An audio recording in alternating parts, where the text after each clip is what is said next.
Hey guys, welcome back to the channel. In today's video, let's talk about how to switch primary bank account in Trim. If you have multiple bank accounts linked in Trim, you can easily choose which one shows as your primary account. Of course, this is the one that appears first and is used for most calculations. Let me show you how it's done. So start by opening the Trim app and logging into your account. And then once you're logged in, tap on the accounts or linked accounts section. You're going to see a list of all your connected bank accounts.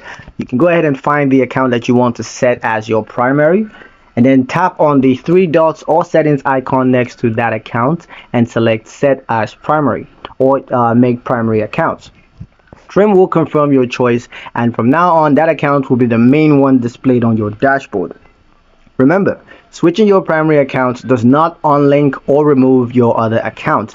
It just changes which one Trim prioritizes. This is helpful if you want to focus on your main checking or savings account for budgeting or alerts. And that's how you switch your primary bank account in Trim.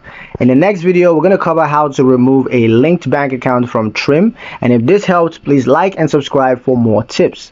Thank you guys for watching, and I'll see you in the next one.